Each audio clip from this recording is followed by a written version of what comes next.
The Rise of the Necromantor, the King of Doom.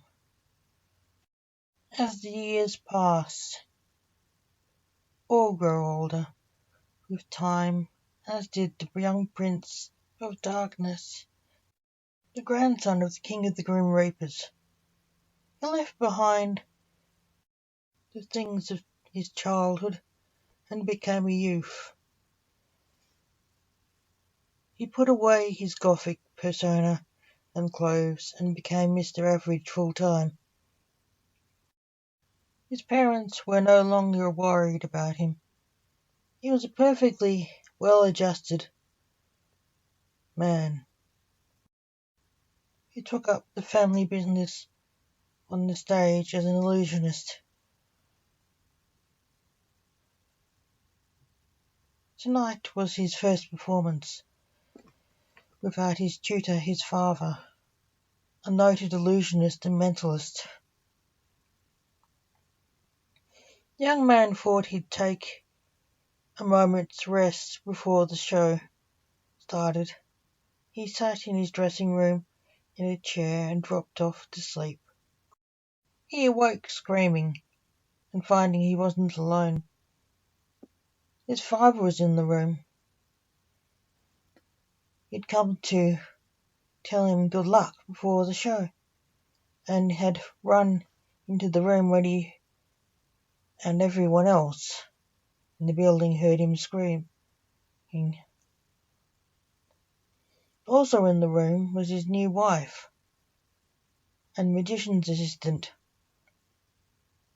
Vanessa, and about 5 stagehands and the director. "What's wrong, boy?" asked his father.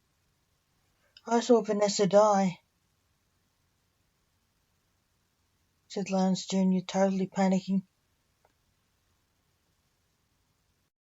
Vanessa tried to calm him.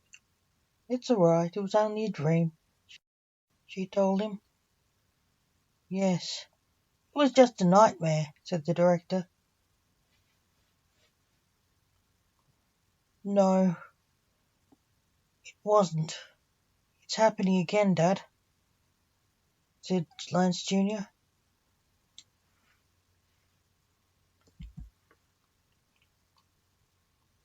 "Oh no, Junior," said his worried father.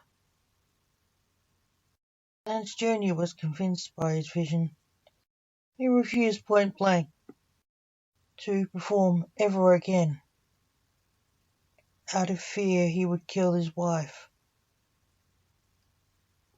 Coerced into performing that night by the boss of his father and grandfather, the Reaper King, Argent Lumiere, known as Fate, because he was the last of the Fates. Argent was an actor who believed the show must go on, and it was just a nightmare, too, not a premonition. He didn't believe in premonitions. Good evening, ladies and gentlemen. Welcome to my show. Good evening, ladies and gentlemen. Welcome to my show. I am Lancelot. She is my beautiful assistant, my wife, Vanessa, said Junior nervously. On stage, introducing the show. His wife smiled at him, trying to calm his nerves. She didn't believe in premonitions either. The act went well for half an hour, when it all fell apart.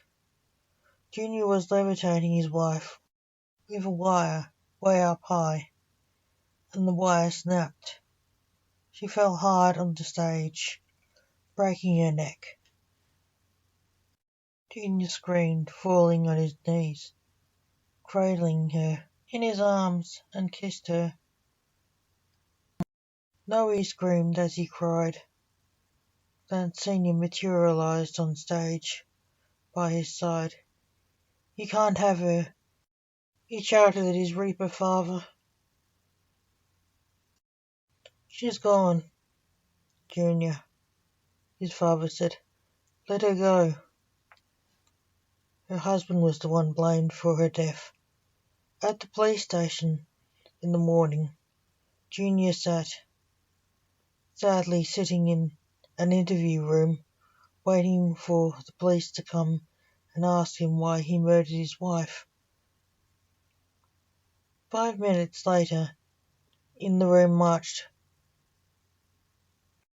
2 men in blue and 1 in red. Magicians' outfits, actually. "Hello," said Junior, sadly. "Boy," said one of the blue magicians, sadly. "Hello, Grandad," said Junior, resentfully blaming him for taking his wife. "Why are you so angry, Junior?" said the man in red. "I didn't kill her," said Junior. "Neither did he," said the other man in blue. Walking up to and hugging Junior, he burst into tears. "We know you didn't kill her," said the man, hugging him. "Then why am I here?" asked Junior, still crying. "No one else believes us," said his granddad, in frustration, punching the table. Junior sat by. "Careful, Midnight," said the man in red, chastising his nephew, Junior's granddad. "People may think we are threatening him." "Can't you help me?" asked Junior. "We are trying," said Senior, as he hugged his son. "But they say you knew she would die." "Because you are plotting to kill again." "Who?" asked Junior. "The press is against you. They are influencing the public view," said Senior, who was a reporter by trade. "And the police are with them. We sneaked in here in disguise," said the grandfather. The trio were superheroes in that disguise. The police pitied Junior for his loss a little at that station, so they let them in, even if they knew they were related to him.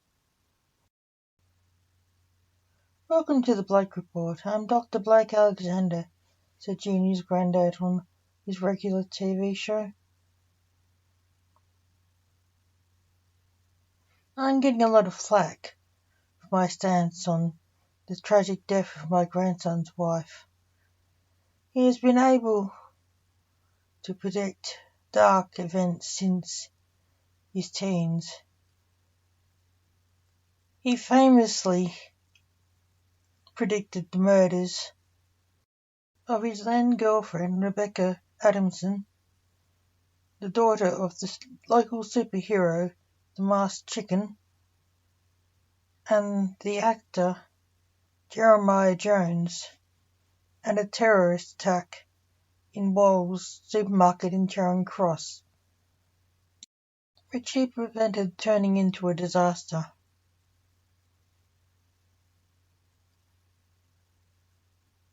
As his alter ego, Mr. Average. He was known as such because he was at the time an emo goth. Now he is called the Necromantor. He is a necromancer, which is why it is presumed he murdered his wife.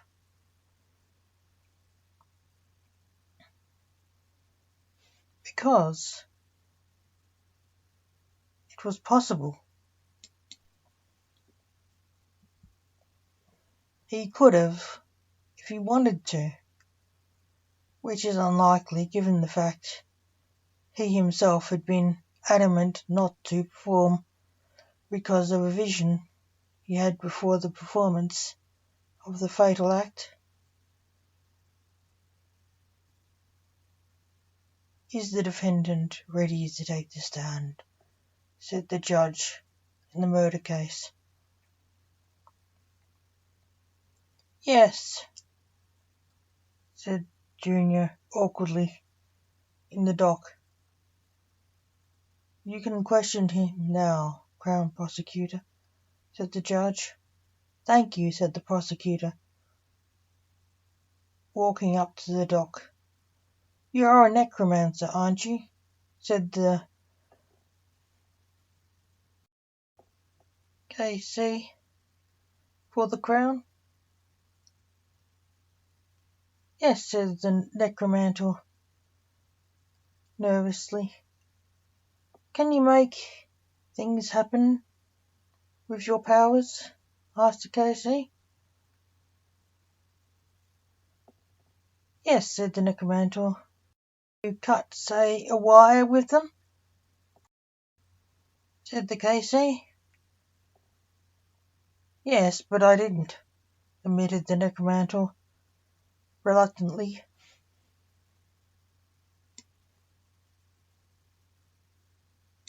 "Can you prove you didn't?" asked the K.C. "Objection. The K.C. is asking leading questions," shouted his lawyer, Gabriel Adamson, the masked chicken. "Objection sustained." "I'd like to hear this too," said the judge. "The question is relevant. He's a sorcerer. Answer him, defendant." "I can't," said the Necromantor.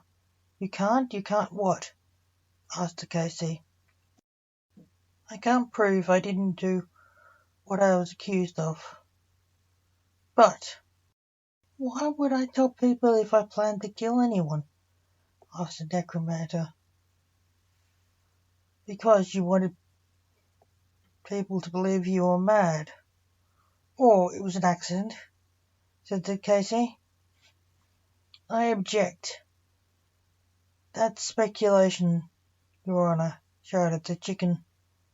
"Strike that from the record," said the judge.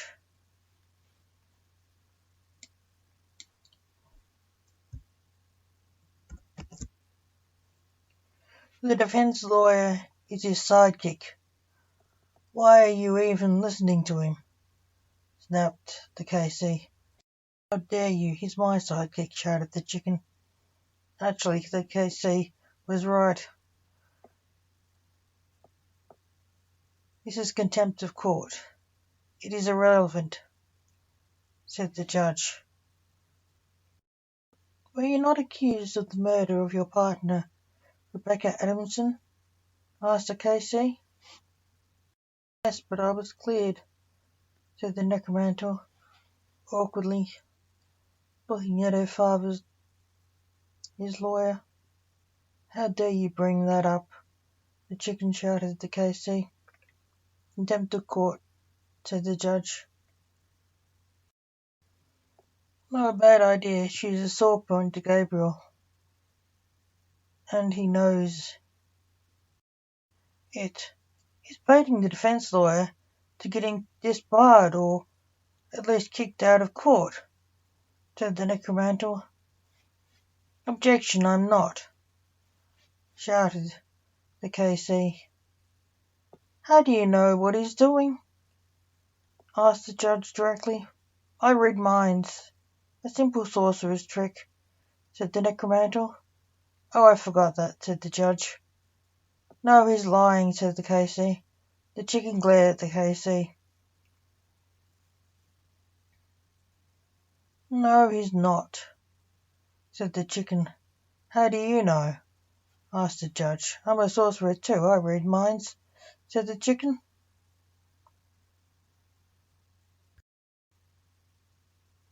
At the same time, in the office of Blake, in the afterlife. "How's my husband?" Vanessa's ghost asked her father-in-law, who was known as the Necromancer down there. "He's in low spirits since you died," said Senior. "I wish I could be there for him," said the ghost sadly. "They accused him of killing you." "He's in court now," said Senior. "It was the cheap wire I blame," said Vanessa. "Why?" asked Dante, Blake's assistant down there. "The lady who bought the props wasn't buying what she was told to. She bought the cheapest stuff in the stores. She wanted to save money. I saw her buy the stuff," said the ghost. "Why were you with her?" asked Blake, who was there too. "The car broke down. I was chauffeuring her," said the ghost. "Dante, you better go check out the wire strength. We have some of it in the morgue," said Blake, who was the local coroner in Charing Cross, and Dante was his assistant, who was looking after the case since Blake was too close to the case.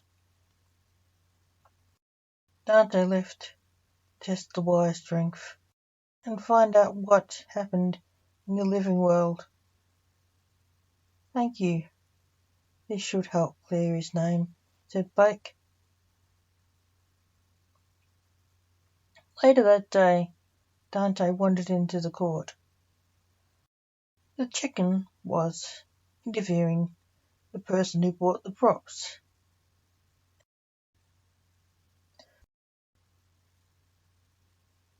The chicken stopped talking and turned to Dante.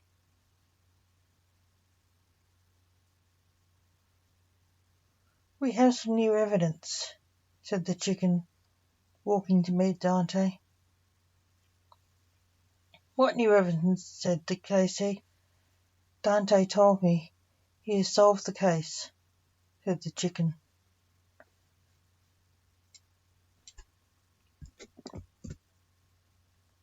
"Nobody said anything, you nut," said the KC. "He did in my mind," said the chicken, walking back to the stand, reading the summary of the file Dante gave him. "It was a case of negligence," said the chicken. "What was?" said the KC. "Someone bought shoddy wire," said the chicken. "Shoddy? It was cheap, not shoddy," said the witness on the stand. "Wire?" said the KC. "Apparently the victim saw the present witness buy cheap props and wire, not what she was told to buy. The wire she was told to buy could hold the weight of the victim. The one she bought couldn't. The tests show it snapped just like with the victim," said the chicken. "How do you know that?" "She's dead." "The dead don't talk," said the KC. "She was interviewed there by someone on the other side," said the chicken. "How do you interview a dead person?" said the KC. "Mortimer sometimes interviews people there in the afterlife and sends the transcripts to this world," said the chicken. "Who is Mortimer?" asked the judge. "The Grand Reaper," said the chicken. "What's that?" asked the KC. "The King of the Grim Reapers," said the chicken. "The what?" asked Casey. Just that. He's real. I've been in his office, said the chicken. You honestly believe that reapers are real? Laughed the Casey.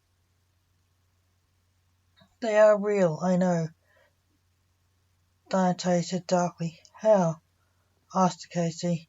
No, Dante, don't, shouted the Necromantor.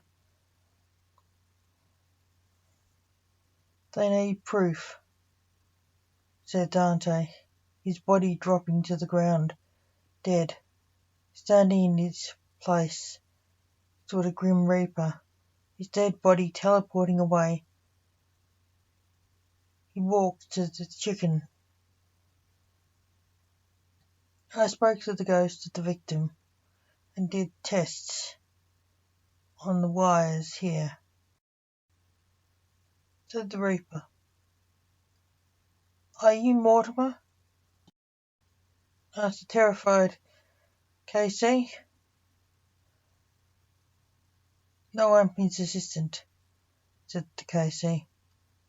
Everyone needs an assistant, said Dante. Just not her, Dante said, and pointed dramatically at the prophet's lady. She collapsed. Is she dead? Asked the Casey, turning white.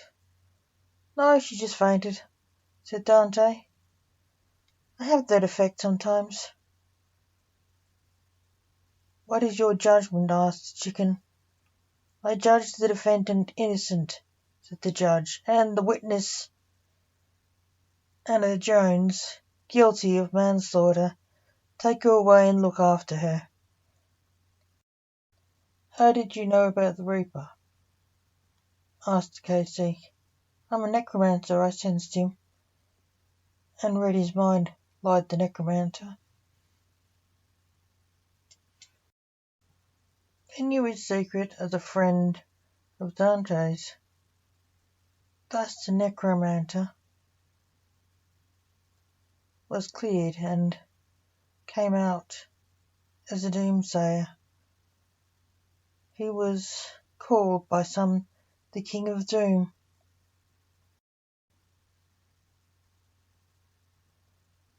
Although, as always, not everyone believed he was innocent. There are always conspiracy theorists who don't believe evidence and ask and wonder, what if?